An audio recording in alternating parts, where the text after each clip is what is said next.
Hello students, today we shall discuss electric motor for class 10.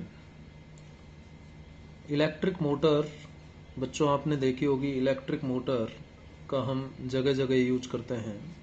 Electric fan में आप देखते हो, इलेक्ट्रिक फैन जो चलता है वो इलेक्ट्रिक मोटर से ही चलता है। रेफ्रिजरेटर के अंदर इलेक्ट्रिक मोटर होती है। मिक्सर ग्राइंडर जो होते हैं उसमें इलेक्ट्रिक मोटर होती है। वॉशिंग मशीन्स में इलेक्ट्रिक मोटर होती है। कंप्यूटर्स में इलेक्ट्रिक मोटर होती है। MP3 प्लेयर्स में इलेक्ट्रिक मोटर होती है। पानी निकालने का जो वाटर पंप होता है वो भी ज़मीन से अंदर से पानी निकालना है या नीचे से ऊपर वाटर टैंक में पानी भेजना है तो हम वाटर पंप के जरिए ऊपर पानी भेजते हैं। ग्राउंड से वाटर निकालना है तो मोटर के जरिए हम पानी निकालते हैं। तो इलेक्ट्रिक मोटर एक रोटेटिंग डिवाइस है बेटा। रोटेटिंग डिवाइस, रोटेटिंग मतलब घूमने वाली डिवाइस। रोटेटिंग डिवाइस है जो कि क्या करती है, इलेक्ट्रिकल एनर्जी को मैकेनिकल एनर्जी में बदलती है। बेटे आप सबने फ्लोर मिल देखा होगा, आटे की चक्की देखी होगी। आटे की चक्की में हम क्या करते हैं, इलेक्ट्रिकल एनर्जी सप्लाई देते हैं और उस इलेक्ट्रिकल एनर्जी की हेल्प से जो चक्की के दो पहिए होते हैं वो आपस में बहुत क्लोज होते हैं और उनके बीच में जो है दाने चले जाते हैं अनाज के और वो उनको ग्राइंड कर देते हैं। आपने मिक्सर को भी देखा होगा, मिक्सी जिसको आप कहते हो किचन के अंदर हम यूज करते हैं, उसमें भी आपने देखा होगा कि जब उसको इलेक्ट्रिकल एनर्जी सप्लाई करते हैं तो जो मिक्सर ग्राइंडर है वो घूमने लगता है और जो भी हमें ग्राइंड करना होता है, मिक्स करना होता है, उसे हम कर लेते हैं। तो इलेक्ट्रिक मोटर एक रोटेटिंग डिवाइस है जिसकी हेल्प से हम इलेक्ट्रिकल एनर्जी को मैकेनिकल एनर्जी में बदलते हैं। किस प्रिंसिपल पर वर्क करती है बेटे, जितनी भी इलेक्ट्रिकल डिवाइस होती है उनका कोई ना कोई साइंटिफिक प्रिंसिपल होता है, ध्यान रखना। जितनी भी इलेक्ट्रिकल डिवाइस होती हैं उन सबका कोई ना कोई साइंटिफिक प्रिंसिपल होता है, यानी वो इलेक्ट्रिकल डिवाइसेज किसी ना किसी प्रिंसिपल पर वर्क करती हैं।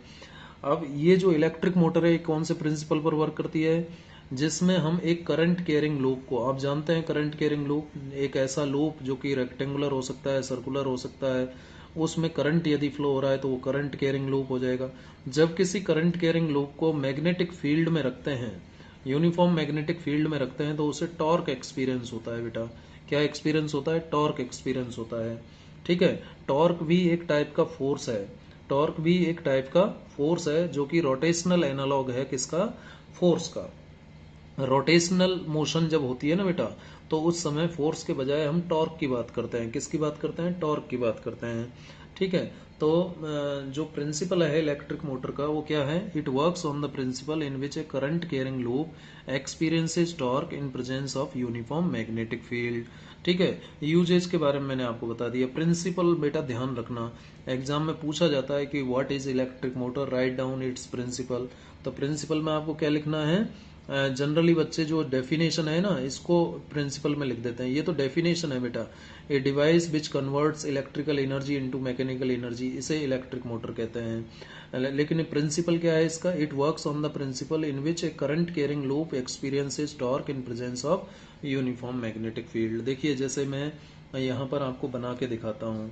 ये है बेटा एक मैग्नेट ले लिया हमने जिसका ये नॉर्थ पोल है मान लीजिए, और ये कोई दूसरा मैग्नेट है, ये इसका साउथ पोल है। ये क्या है, साउथ पोल है। ठीक है, एक ही इलेक्ट्रोमैग्नेट के बेटा ये दो पोल हैं। सिंगल इलेक्ट्रोमैग्नेट के ये दो पोल हैं, नॉर्थ एंड साउथ। इसके बीच में हमने एक कॉपर वायर की हेल्प से बाउंड करके लूप बना लिया। आप जानते हो जब कॉइल या लूप बनाते हो तो कॉपर वायर की हेल्प से बनाते हैं।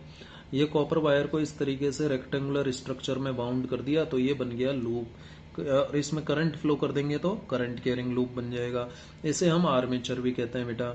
इसको यहाँ से इस तरीके से इधर ले जाते हैं और यहाँ पर जुड़ी रहती है बेटा कौन, यहाँ पर जुड़ी रहती है रिंग्स, स्प्लिट रिंग्स जुड़ी रहती है बेटा। कौन जुड़ी रहती है यहाँ पर, स्प्लिट रिंग्स जुड़ी रहती हैं। ध्यान रखिएगा कौन सी रिंग्स, स्प्लिट रिंग्स जुड़ी रहती है। इनको हम नाम दे दें, जैसे मान लीजिए स्प्लिट रिंग, इसको P नाम दे देते हैं और इसको स्प्लिट रिंग Q नाम दे देते हैं, ये जो बनाई हैं। अब इस स्प्लिट रिंग P से एक ये ब्रश जोड़ दिया X, ये एक ब्रश है बेटा, क्या है, ब्रश, यहाँ से कनेक्शन ले लिया। ठीक है, ये ब्रश क्या काम करता है, इस स्प्लिट रिंग की सरफेस को हमेशा फ्रेश बना के रखता है। इस पर कोई कार्बन डिपॉजिट हो जाता है या कंटामिनेशन आ जाता है तो उसको ये ब्रश रिमूव कर देता है, एक्स। ठीक है, ऐसे ही दूसरा एक ब्रश इधर लगा देते हैं, वाई। ठीक है, इस तरीके इसकी कनेक्टिविटी भी अच्छी होनी चाहिए, कंडक्टिविटी अच्छी होनी चाहिए, क्योंकि जितना भी जो भी करंट फ्लो हो रहा है वो इजीली जो है इधर से एक्सटर्नल सर्किट से इस आर्मेचर को चले जाना चाहिए। अब ये जो दो वायर हैं इनको हम जोड़ देते हैं एक बैटरी से। किससे जोड़ देते हैं, बैटरी से, जहां से हम क्या सप्लाई देंगे, इलेक्ट्रिकल एनर्जी की सप्लाई देंगे। ये मान लीजिए 2 सेल की एक बैटरी हमने जोड़ दी। ठीक है, और ये की लगा दी, 1 वे की, और ये सर्किट हो गया कंप्लीट बेटा। अब जैसे ही आप की को क्लोज करोगे तो आप सब जानते हैं कि इसमें करंट फ्लो हो जाएगा। क्या फ्लो हो जाएगा, करंट फ्लो हो जाएगा।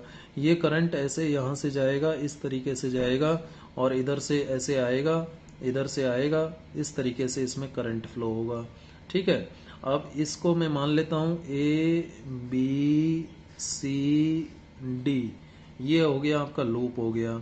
और ये जो पी क्यू है, पी और क्यू क्या है, पी और क्यू को नाम देते हैं हम बेटा स्प्लिट रिंग्स। क्या कहते हैं, स्प्लिट रिंग्स, या फिर क्या कहेंगे इनको, दूसरा नाम और देते हैं कम्यूटेटर। अभी मैं बताऊंगा इसको कम्यूटेटर क्यों कहते हैं। कम्यूटेटर, कम्यूटेटर एक डिवाइस है बेटा जिसकी हेल्प से हम इसमें करंट की डायरेक्शन को चेंज कर सकते हैं। तो स्प्लिट रिंग, ध्यान रखिए, जनरेटर में होती है स्लिप रिंग और मोटर में होती है स्प्लिट रिंग। स्प्लिट रिंग जो कि कम्यूटेटर कहलाती है, यानी इसका काम क्या है, to change the direction of current. ये कम्यूटेटर क्या काम करता है, टू चेंज द डायरेक्शन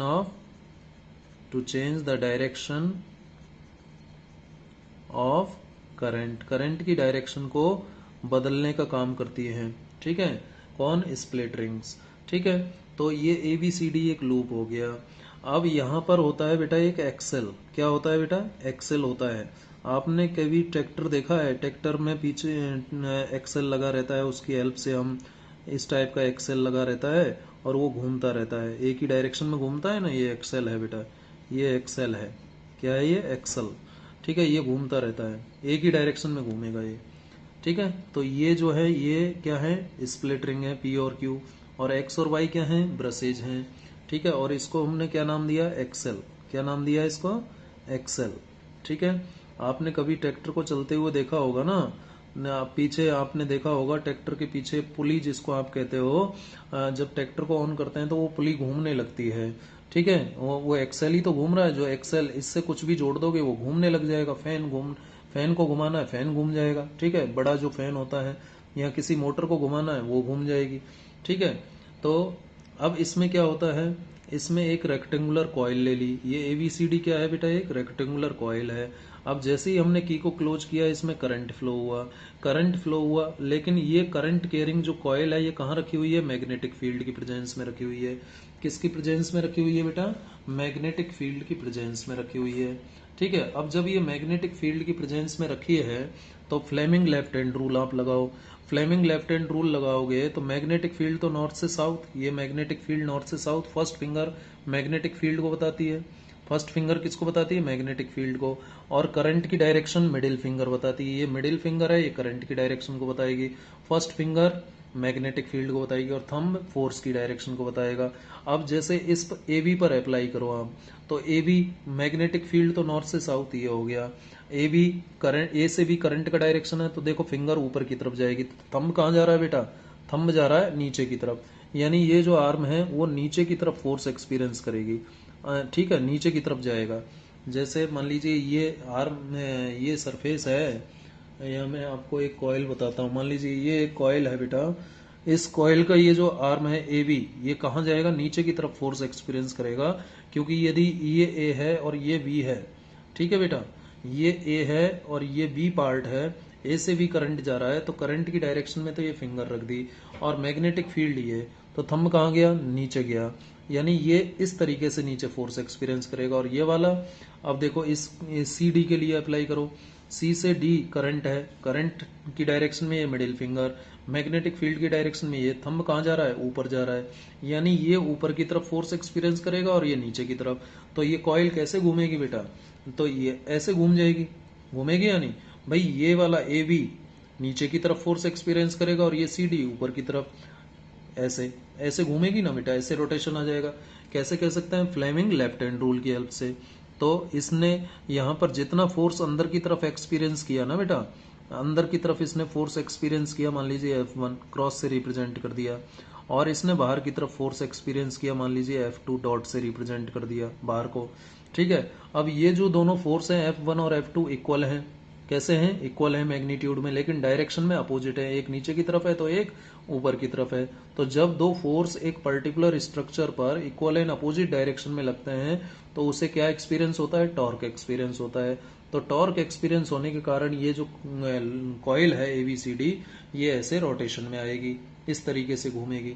ठीक है, तो हाफ साइकिल ये ऐसे घूमेगी। अब जैसे ही ये हाफ साइकिल ऐसे घूम गई, तुरंत ये जो कम्यूटेटर है ना बेटा पी क्यू, अभी देखो पी का कनेक्शन एक्स से है और क्यू का कनेक्शन वाई से है, लेकिन हाफ रोटेशन के बाद में क्या होगा, पी का कनेक्शन हो जाएगा वाई से और क्यू का कनेक्शन हो जाएगा एक्स से।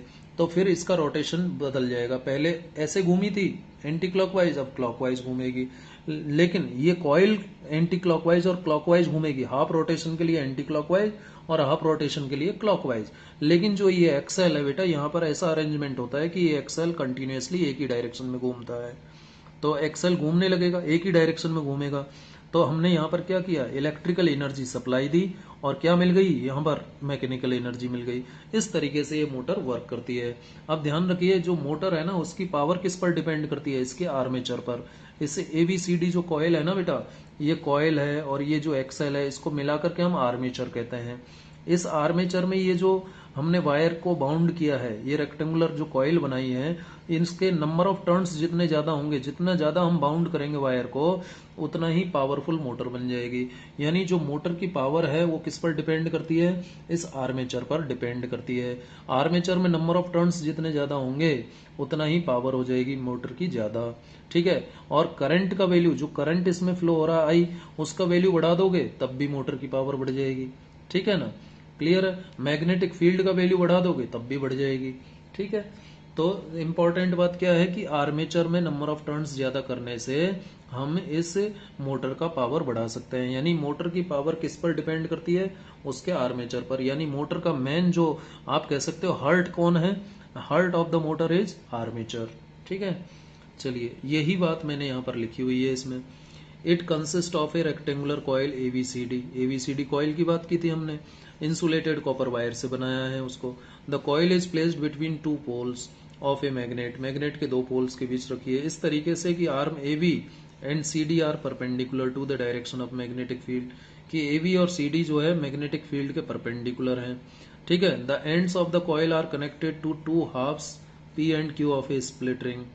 तो जो एंड ऑफ द कॉइल है, एंड ऑफ द कॉइल मतलब ये एंड है और ये एंड है, ये किससे कनेक्टेड है, स्प्लिट रिंग P और Q के, P और Q से कनेक्टेड है। और स्प्लिट रिंग P और Q जो कि किस काम में आता है, स्प्लिट रिंग जिसे आप कम्यूटेटर भी कह रहे हो, it is use to change the direction of current flowing through the loop, current की डायरेक्शन बदलने के लिए। देखिए हाफ रोटेशन ये एंटी क्लॉकवाइज और हाफ रोटेशन क्लॉकवाइज, तो रोटेशन का डायरेक्शन बदलना है तो करंट का डायरेक्शन बदलना पड़ेगा। यानी पहले P का X के साथ कनेक्शन था, Q का Y के साथ था, अब हाफ रोटेशन के बाद P को Y से और Q को X से जुड़ना होगा। तो उसके लिए हम क्या कर देते हैं, यहाँ पर ये कम्यूटेटर यूज किया है। तो ये कम्यूटेटर डायरेक्शन को बदलने के काम में आता है। किसकी डायरेक्शन को, करंट की डायरेक्शन को बदलने के काम आता है। देखिए आगे क्या लिखा है, ये भी हमने सब डिस्कस कर लिया है। The inner side of these two hubs are insulated and attach to an axle. Inner side मतलब इस स्प्लिट रिंग के जो अंदर का हिस्सा है ना वो इंसुलेटेड होता है। कैसा होता है, इंसुलेटेड होता है और ये एक्सेल से जुड़ा रहता है। किससे जुड़ा रहता है, एक्सेल से जुड़ा रहता है। The external edge of the P and Q, split ring P और Q के जो एक्सटर्नल एजेज हैं वो किससे जुड़े रहते हैं, ब्रशेस से जुड़े रहते हैं, X और Y से। X और Y फर्दर किससे जुड़े रहते हैं, बैटरी और की से जुड़े रहते हैं। ये इसका कंस्ट्रक्शन है। वर्किंग भी हमने ऑलरेडी डिस्कस कर ली। जैसे ही हम की को क्लोज करते हैं तो ए बी में करंट कहाँ से कहाँ फ्लो होता है, ए से बी, और सी डी में करंट सी से डी। सी डी में जो करंट है वो ए बी के अपोजिट है, ठीक है। On applying Fleming's left hand rule, ध्यान रखिए अभी मैंने अप्लाई करके बताया, जैसे ही हम फ्लेमिंग लेफ्ट हैंड रूल को अप्लाई करते हैं तो डायरेक्शन ऑफ फोर्स हम करंट कैरिंग कंडक्टर पर निकाल लेते हैं, ठीक है। क्योंकि जब किसी करंट कैरिंग कंडक्टर को मैग्नेटिक फील्ड की प्रेजेंस में रखते हैं तो उसे फोर्स एक्सपीरियंस होता है, ये बात तो हम पहले से जानते हैं। तो ये करंट कैरिंग कंडक्टर ही तो हुआ ए बी, और ये सी डी दूसरा करंट कैरिंग कंडक्टर हुआ। तो इसको मैग्नेटिक फील्ड की प्रेजेंस में जैसे ही रखा तो इससे फोर्स एक्सपीरियंस हुआ, इसको अंदर की तरफ हो रहा है और इसको बाहर की तरफ, जब करंट का डायरेक्शन ए टू बी और सी से डी है तो, ठीक है। लेकिन जैसे ही करंट का डायरेक्शन बदलेगा फोर्स का डायरेक्शन भी बदल जाएगा, ये भी ध्यान रखना, ठीक है। We find that the force acting on arm A B pushes it downward, यानी अंदर की तरफ, नीचे की तरफ पुश करती है ए बी को, और force acting on arm C D pushes it upward. Thus, the coil and the axle O mounted free to turn about an axis rotate anti-clockwise। तो रोटेशन कैसे हो जाएगा, एंटी क्लॉकवाइज हो जाएगा, और एट हाफ रोटेशन Q का contact हो जाएगा ब्रश X से और P का कांटेक्ट हो जाएगा Y से, तो करंट इन द कॉइल क्या हो जाएगा, रिवर्स हो जाएगा। और कहाँ से कहाँ फ्लो होगा, अब पहले A B C D flow हो रहा था, अब D C B A flow होगा। डी सी बी ए का मतलब अब उल्टा फ्लो होने लग जाएगा, अब उल्टा फ्लो होने लग जाएगा, और जब करंट उल्टा फ्लो होगा तो ये फोर्स की डायरेक्शन को भी बदल देगा, फोर्स की डायरेक्शन भी बदल जाएगी, ठीक है। किस पर, ए बी और सी डी पर जो फोर्स लग रहा है वो डायरेक्शन बदल जाएगा। ए बी जो पहले डाउनवर्ड डायरेक्शन में फोर्स एक्सपीरियंस कर रहा था, वो अब ऊपर की तरफ फोर्स एक्सपीरियंस करेगा, और सी डी जो पहले अपवर्ड डायरेक्शन में फोर्स एक्सपीरियंस कर रहा था वो अब डाउनवर्ड डायरेक्शन में फोर्स एक्सपीरियंस करता है। Therefore the coil and the axle rotate half a turn more in same direction. The reversing of the current is repeated at each half rotation, प्रत्येक half rotation के बाद current का direction reverse होता है, और लेकिन जो एक्सेल है वो कंटिन्यूसली एक ही डायरेक्शन में रोटेट करेगा, ठीक है। एक्सेल जो है कंटिन्यूसली एक ही डायरेक्शन में रोटेशन में रहता है। अब देखिए ये बात हो गई मोटर की, इसमें कमर्शियल यूज क्या है मोटर के वो भी जान लेते हैं। An commercial motor use, an electromagnet in place of permanent magnet. Commercial motors जो होती है ना बेटा, ये तो देखिए मोटर दो टाइप की होती है, एक तो डोमेस्टिक पर्पज के लिए और एक कमर्शियल पर्पज के लिए। तो जो कमर्शियल मोटर्स होती हैं उसमें इलेक्ट्रोमैग्नेट की जगह किसका यूज किया परमानेंट मैग्नेट की जगह किसका यूज किया जाता है, इलेक्ट्रोमैग्नेट का। क्योंकि कमर्शियल मोटर को की पावर ज्यादा होनी चाहिए, तो पावर ज्यादा होने के लिए अब मैग्नेटिक फील्ड स्ट्रांग होना चाहिए। तो मैग्नेटिक फील्ड किसका स्ट्रांग होता है, इलेक्ट्रोमैग्नेट, जो कि आर्टिफिशियल मैग्नेट्स होते हैं। हम चाहें जितना पावर बढ़ा सकते हैं इनका, तो इलेक्ट्रोमैग्नेट का यूज करते हैं कमर्शियल मोटर्स में। नंबर ऑफ टर्न्स जो मैंने आपको बताया, जो कॉपर वायर से आपने आर्मेचर बनाया है ABCD, उसमें नंबर ऑफ टर्न्स बढ़ा दें तो पावर बढ़ जाएगा। सॉफ्ट आयरन कोर जो आपने यूज किया है, जिसके ऊपर आपने कॉइल को बाउंड किया है, बेटा ये जो कॉइल आपने बाउंड किया है ना, ये ABCD जो कॉइल बाउंड किए है एक सॉफ्ट आयरन कोर के ऊपर बाइंड की गई है, उसे ये कॉपर वायर को बाउंड करके बनाया गया है। किस पर, सॉफ्ट आयरन कोर पर, ध्यान दीजिएगा, ठीक है। तो soft iron core on which coil is bound plus the coil is called armature. तो जो सॉफ्ट आयरन कोर है और जो कॉइल है, इन दोनों को मिलाकर के हम क्या कहते हैं, आर्मेचर कहते हैं। ध्यान रखिएगा, ये जो कॉइल है ना बेटा ABCD, और जो सॉफ्ट आयरन कोर होगा जिसके ऊपर ये ABCD को बाउंड किया गया है, इन दोनों को मिला के हम क्या कहते हैं, आर्मेचर कहते हैं। तो इलेक्ट्रिक मोटर का पावर किस पर डिपेंड करता है, आर्मेचर पर, और यही आर्मेचर क्या करता है, this enhances the power of motor, ठीक है। यही पावर को कम या ज्यादा करता है, कौन, armature.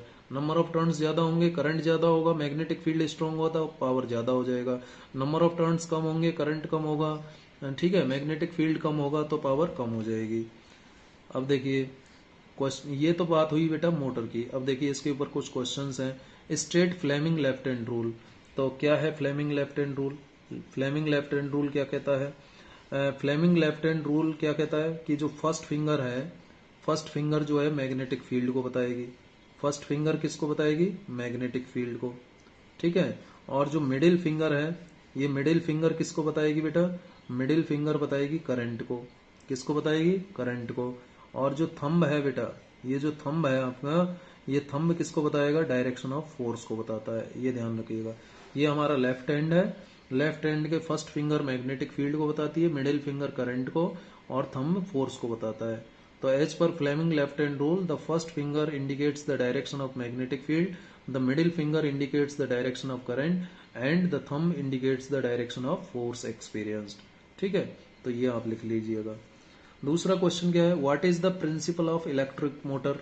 Electric motor works on the principle in which it works on the principle, अभी मैंने बताया था, पेन ले लेते हैं। इट वर्क्स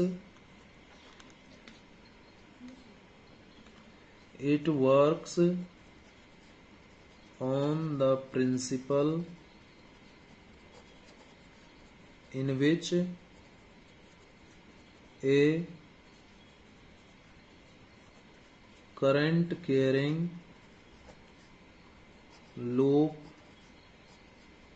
or coil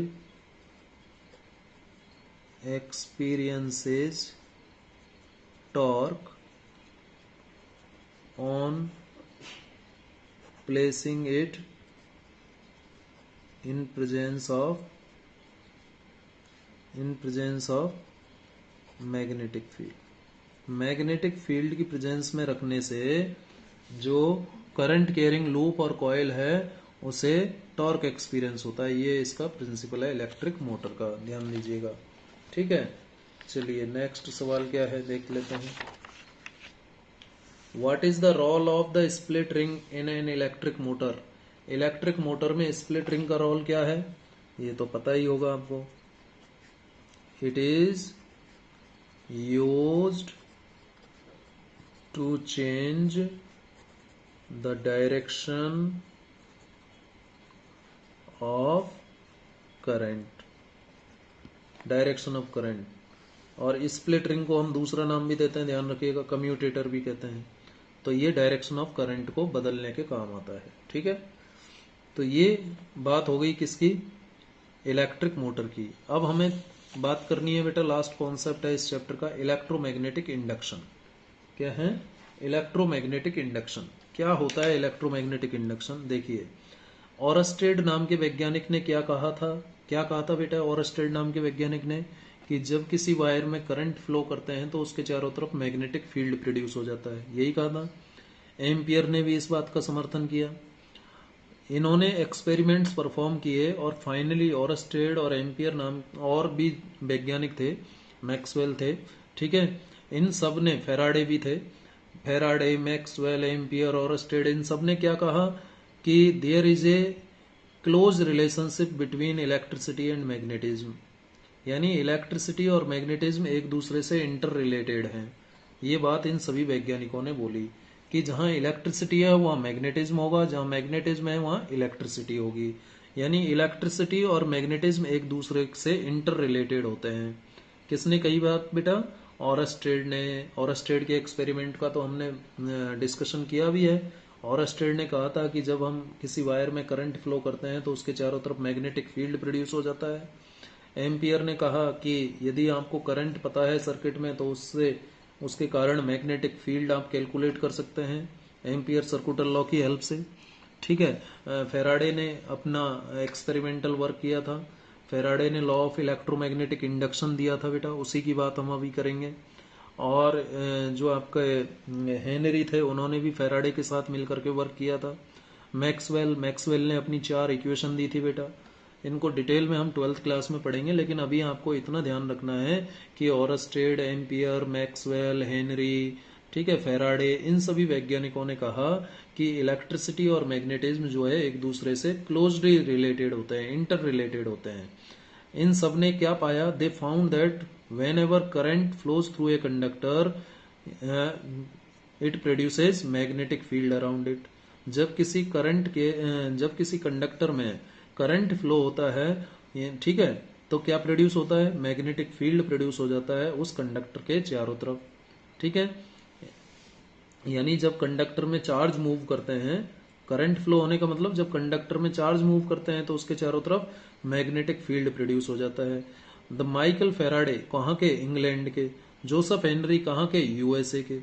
इन दोनों ने, Michael Faraday from UK, United Kingdom, England, और Joseph Henry from United State of America, इन दोनों ने क्या एस्टेब्लिश किया, इन्होंने प्रूव किया कि electric current is induced in a coil whenever it is subjected to changing magnetic field. मतलब क्या हुआ बेटा, मतलब यह है कि माइकल फैराडे और हेनरी ने ये प्रूव करके दिखाया कि जब हम मैग्नेटिक फील्ड में टाइम के रेस्पेक्ट में चेंज करते हैं, जब हम मैग्नेटिक फील्ड को टाइम के रेस्पेक्ट में चेंज करते हैं तो क्या इंड्यूस हो जाता है, इलेक्ट्रिक करंट इंड्यूस हो जाता है, इलेक्ट्रिक फील्ड इंड्यूस हो जाता है। ठीक है, whenever magnetic field changes with respect to time electric current और इलेक्ट्रिक फील्ड इज इंड्यूस्ड। किसने कहा, फेराडे और हेनरी ने कहा।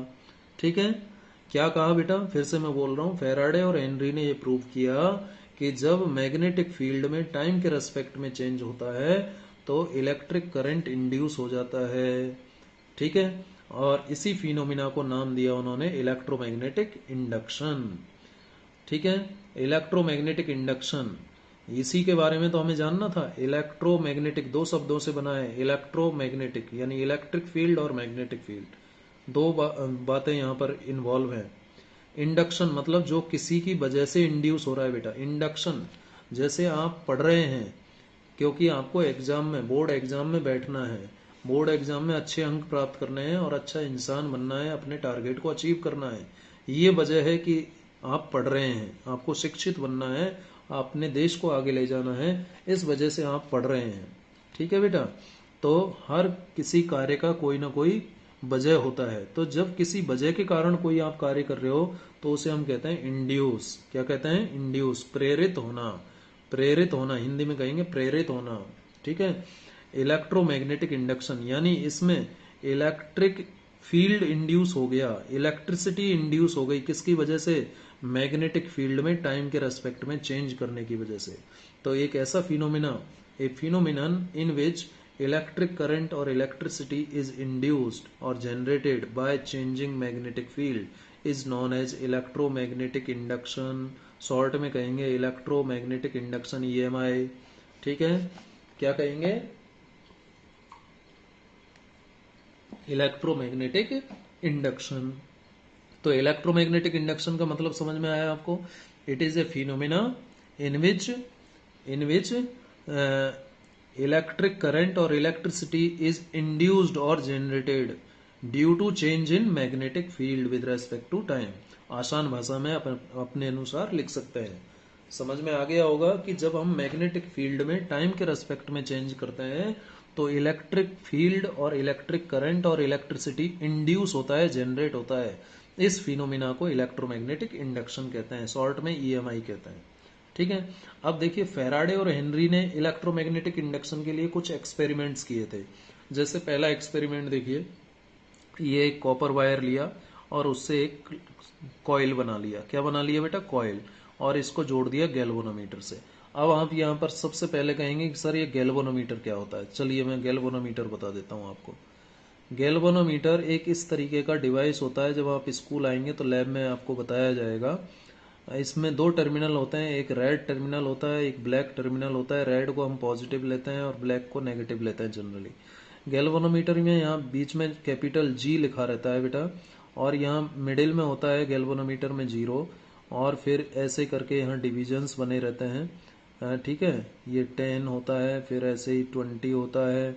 ठीक है, फिर लास्ट में यहाँ 30 लिखा रहता है। ऐसे ही इधर लिखा रहता है 10, ठीक है, और 20 और फिर 30 लिखा रहता है लास्ट में, यानी मिडिल में 0 होता है इसमें।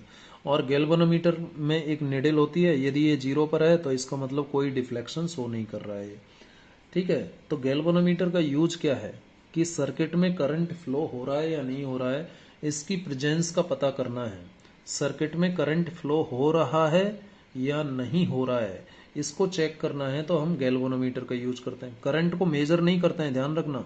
करंट को मेजर करने का काम तो एमीटर करता है। करंट को मेजर करने का काम कौन करता है बेटा, एमीटर। लेकिन गैल्वेनोमीटर क्या करता है, करंट की प्रेजेंस का पता लगाता है कि हाँ सर्किट में करंट फ्लो हो रहा है या नहीं हो रहा है। या फिर हम दूसरे शब्दों में कह सकते हैं कि स्मॉल डिफ्लेक्शंस को मेजर करता है कौन, गैल्वेनोमीटर। स्मॉल डिफ्लेक्शंस को मेजर करता है। तो ये गैल्वेनोमीटर लगा दिया। तो यदि निडिल जीरो पर है तो इसका मतलब सर्किट में कोई करंट नहीं है, और जीरो के इधर उधर लेफ्ट या राइट में है तो मतलब सर्किट में करंट फ्लो होगा, ये समझना है। ये एक बार मैग्नेट है। बार मैग्नेट के बारे में ऑलरेडी मैं बता चुका हूँ आपको। दो पोल होते हैं, नॉर्थ और साउथ, और इस तरीके से इसकी मैग्नेटिक फील्ड लाइंस होती है।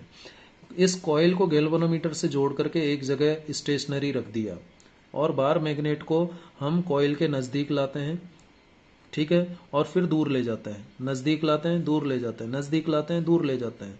नज़दीक लाते हैं तो देखते हैं कि गैल्वेनोमीटर का निडिल डिफ्लेक्ट होना शुरू हो जाता है, यानी जीरो से कहीं और चला जाता है। इसका मतलब जब ये बार मैग्नेट इस कॉइल के नज़दीक आता है तो इसकी जो मैग्नेटिक फील्ड लाइंस हैं इस कॉइल के अंदर से पास होती है, यानी बार मैग्नेट का मैग्नेटिक फील्ड लिंक हो जाता है किससे? कॉइल से। इस वजह से कॉइल के अंदर से पास होने वाली number of magnetic field lines में चेंज आता है। जैसे जैसे ये बार मैग्नेट नज़दीक आएगा ज़्यादा से ज़्यादा मैग्नेटिक फील्ड लाइन इस कॉइल से पास होंगी, यानी इस कॉइल से ज़्यादा मैग्नेटिक फ्लक्स लिंक हो जाएगा। जो number of magnetic field lines pass हो रही है ना बेटा इससे, उस नंबर को ही हम क्या कहते हैं? फ्लक्स कहते हैं। तो जैसे जैसे ये बार मैग्नेट नज़दीक आएगा वैसे वैसे फ्लक्स इंक्रीज हो जाएगा। और फेराडे ने कहा कि ये फ्लक्स में जो चेंज आ रहा है, ठीक है, फ्लक्स जो इंक्रीज हो रहा है इसको पास में लाने से, ये इस तरीके से चेंज होगा, इस तरीके से इंक्रीज होगा कि ये इसमें इस कॉइल के अंदर एक करंट को इंड्यूस कर देगा, ईएमएफ को इंड्यूस कर देगा, ठीक है। और ये कौन बताएगा? गैल्वेनोमीटर बताएगा। जब इस बार मैग्नेट को दूर ले जाते हैं तो देखते हैं कि गैल्वेनोमीटर का निडिल दूसरी तरफ डिफ्लेक्शन शो करता है, पहले के अपोजिट। इसका मतलब जब बार मैग्नेट को दूर ले जा रहे हैं तो कॉइल से जो पास होने वाली मैग्नेटिक फील्ड लाइंस का नंबर है वो धीरे धीरे डिक्रीज होता चला जाएगा। जैसे जैसे बार मैग्नेट दूर जाएगी वैसे वैसे कॉइल से पास होने वाली मैग्नेटिक फील्ड लाइंस का नंबर डिक्रीज होता चला जाएगा। इन्हें मैग्नेटिक फील्ड लाइंस चाहे डिक्रीज हो या इंक्रीज हो, दोनों ही केस में मैग्नेटिक फ्लक्स चेंज हो रहा है, ठीक है। तो दोनों ही केस में ईएमएफ और करंट इंड्यूस होगा इस कॉइल के अंदर, ठीक है। और करंट इस तरीके से इंड्यूस होता है कि वो चेंज इन मैग्नेटिक फ्लक्स का अपोज करता है, ठीक है। ये एक एक्सपेरिमेंट था जो फेराडे और हेनरी ने परफॉर्म किया था, ये मैंने इसके बारे में लिखा भी है। The above figure shows a coil C और loop C of few turns मतलब नंबर ऑफ टर्न्स की बात हो रही है। एक टर्न है, दो ले सकते हो, तीन ले सकते हो, चार ले सकते हो, कितने ही टर्न्स का कॉइल आप बना सकते हो। Of conducting material insulated from one another, it is connected to a sensitive galvanometer. They observed that.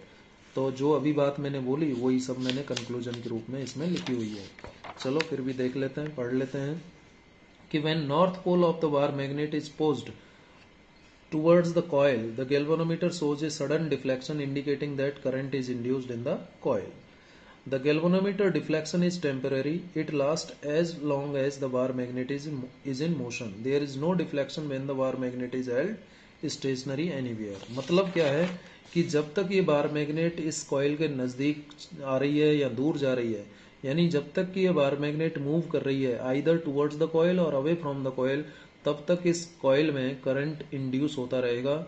जैसे ही ये बार मैग्नेट को आपने एक जगह रखा और कॉइल भी ऑलरेडी स्टेशनरी है, बार मैग्नेट को भी स्टेशनरी कर दिया, तो इमीडिएटली इस कॉइल के अंदर जो करंट इंड्यूस होगा वो जीरो हो जाएगा, क्योंकि जब बार मैग्नेट भी स्टेशनरी होगा, कॉइल भी स्टेशनरी होगा, तो उस केस में कॉइल का मैग्नेटिक फ्लक्स नहीं बदलेगा। आप चाहें तो बार मैग्नेट को स्टेशनरी करके कॉइल को बार मैग्नेट के नज़दीक या दूर ले जा सकते हैं, जिससे कि कॉइल से लिंक मैग्नेटिक फ्लक्स चेंज हो जाए, ठीक है, और फाइनली करंट और ईएमएफ इंड्यूस हो जाए। तो इसमें करंट और ईएमएफ तभी तक इंड्यूस होगा जब तक कि बार मैग्नेट और कॉइल के बीच रिलेटिव मोशन है, ठीक है।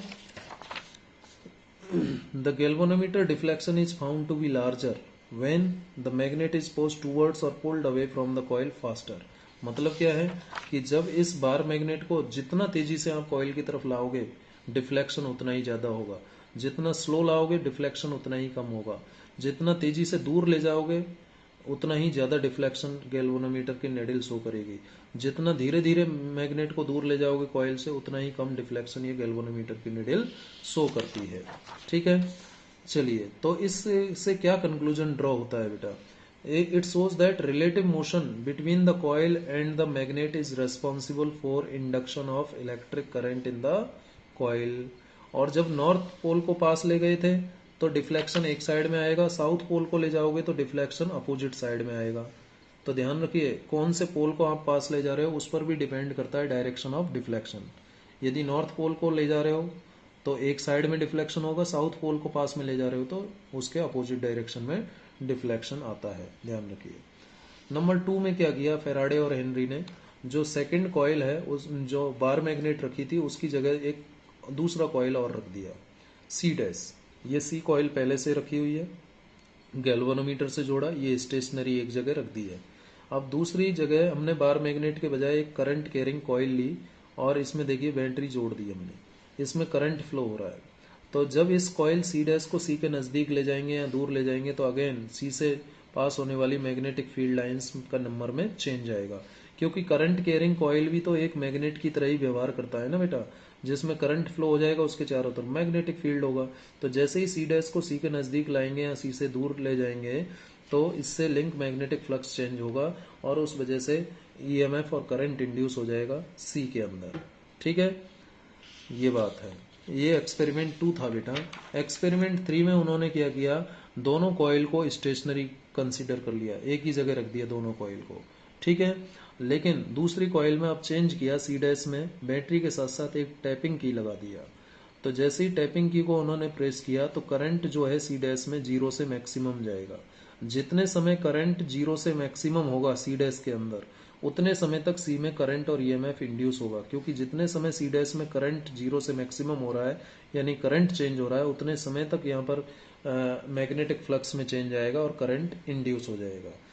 और जैसे ही आप इस टेपिंग की को रिलीज करते हैं, ओपन करते हैं, तो अगेन करंट का वैल्यू डिक्रीज होगा, मैक्सिमम से मिनिमम की तरफ आएगा। तो अगेन इस सी के अंदर जो है मैग्नेटिक फ्लक्स में चेंज आएगा, डिक्रीज होगा और ईएमएफ और करंट इंड्यूस हो जाएगा। ठीक है, तो ये 3 एक्सपेरिमेंट थे जो फेराडे और हेनरी ने किए थे बेटा। पहले एक्सपेरिमेंट का एक्सप्लेनेशन आपको डिटेल में लिखना है, बाकी 2 का आप डायग्राम बना करके बता सकते हैं, वीडियो को पॉज कर करके आप ये देख लीजिएगा। ठीक है, तो ये बात की थी माइकल फेराडे ने और जोसेफ हेनरी के साथ मिलकर के उनके अपने एक्सपेरिमेंट्स में ये बातें उन्होंने की थी। ठीक है, अब यहाँ पर एक लॉ और आपको पता होना चाहिए जिसको फ्लेमिंग राइट हैंड रूल कहते हैं। देखो अभी तक लेफ्ट हैंड रूल हमने पढ़ा था, अब हम बात करेंगे Fleming's right hand rule. Right hand rule इसके बारे में भी आपको पता होना चाहिए, फ्लेमिंग राइट हैंड रूल। अब देखिए कंफ्यूजन में नहीं आना है कि कहाँ पर लेफ्ट हैंड रूल यूज होगा और कहाँ पर राइट हैंड रूल यूज होगा, ये बात मैं अभी आपको क्लियर कर देता हूँ। राइट हैंड रूल में मतलब राइट हैंड की बात कर रहे हैं। राइट हैंड का जो फर्स्ट फिंगर है बेटा, ये जो फर्स्ट फिंगर है राइट हैंड का, ये आपको बताएगा मैग्नेटिक फील्ड। जो मिडिल फिंगर है ये आपको बताएगा बेटा कौन, करंट और ईएमएफ जो इंड्यूस हो रहा है। और जो थंब है बेटा, ये थंब आपको बताएगा किसका डायरेक्शन, थंब आपको बताएगा फोर्स का डायरेक्शन। किसका डायरेक्शन बताएगा, फोर्स का डायरेक्शन बताएगा, यानी मूवमेंट का डायरेक्शन बताएगा, मूवमेंट मोशन का डायरेक्शन बताएगा, ऐसे कह सकते हो। और ये करंट कौन सा है, इंड्यूस्ड करंट, इंड्यूस्ड करंट। ठीक है बेटा, इंड्यूस्ड करंट का डायरेक्शन बताएगा। तो देखिए क्लियर हो रहा है कि राइट हैंड रूल आपको कहाँ यूज करना है, जहां पर मैग्नेटिक फ्लक्स में चेंज आ रहा है वहां पर Fleming right hand rule use करना है, यानी जहां पर करंट इंड्यूस हो रहा है फ्लक्स में चेंज के कारण उस जगह राइट हैंड रूल यूज करना है। और लेफ्ट हैंड रूल तो जैसे कि हमने मोटर के केस में किया, वहां फ्लक्स में कोई चेंज नहीं था ना, हम तो सिंपली करंट फ्लो कर रहे थे बैटरी से, ठीक है ना, तो उस वजह से वहां पर हम Fleming left hand rule use कर रहे हैं। तो जहां पर फ्लक्स में चेंज नहीं है वहां फ्लेमिंग लेफ्ट हैंड रूल का यूज करना है, और जहां फ्लक्स में चेंज हो रहा है वहां पर राइट हैंड रूल का यूज करना है। ये बात आप ध्यान रखिएगा बेटा, फ्लेमिंग राइट हैंड रूल का यूज आपको कहाँ करना है, जहां पर करंट इंड्यूस होता है, जहां पर करंट इंड्यूस होता है। ठीक है, तो जहां करंट इंड्यूस हो रहा है, इंड्यूस्ड करंट की जहां बात हो रही है, यानी जहां फ्लक्स में चेंज आता है वहां फ्लेमिंग राइट हैंड रूल का यूज करना होगा। समझ में आ गई बात, ठीक है। अब एक इंटेक्स्ट क्वेश्चन है आपकी बुक में, ये क्वेश्चन है बेटा, इसका आंसर तो अब आपको पता ही लग गया होगा। Explain different ways to induce current in a coil. किसी कॉइल में करंट हम कैसे इंड्यूस कर सकते हैं, by changing magnetic flux, by changing magnetic flux, by relative motion between magnet and coil, by relative motion between two coils. बताया था ना फेराडे एक्सपेरिमेंट में, 2 कॉइल के बीच में रिलेटिव मोशन करवाया था, या करंट की वैल्यू को चेंज करके हम करंट इंड्यूस कर सकते हैं। एक कॉइल में करंट चेंज करो तो दूसरे कॉइल में करंट इंड्यूस हो जाता है। तो डिफरेंट मेथड्स क्या हैं, नंबर 1 में आप लिख दीजिएगा, क्या लिखना है बेटा, कि करंट को चेंज करके, एक कॉइल में करंट को चेंज करके आप दूसरे कॉइल में करंट इंड्यूस कर सकते हैं। दूसरा है कॉइल के बीच में रिलेटिव मोशन करके आप करंट इंड्यूस कर सकते हैं। तीसरा लिख सकते हैं आप कि बार मैग्नेट और कॉइल के बीच में रिलेटिव मोशन होने से करंट इंड्यूस होता है। चौथा लिख सकते हैं आप फ्लक्स में चेंज होने से करंट इंड्यूस हो सकता है। ठीक है, तो ये डिफरेंट वेज हैं करंट इंड्यूस करने के। तो यहाँ अब हमारा जो थियोरेटिकल डिस्कशन है इस चैप्टर का वो फिनिश होता है। बेटे इस साल इलेक्ट्रिक जनरेटर और डोमेस्टिक इलेक्ट्रिकल सर्किट ये सिलेबस से हटा दिए गए हैं, इसलिए हम उसके डिस्कशन नहीं करेंगे। अगले लेक्चर में हम इसके एक्सरसाइज के क्वेश्चंस करेंगे। तो इस वीडियो को आप दोबारा देखिएगा, अपने नोट्स बनाइएगा। Thank you very much.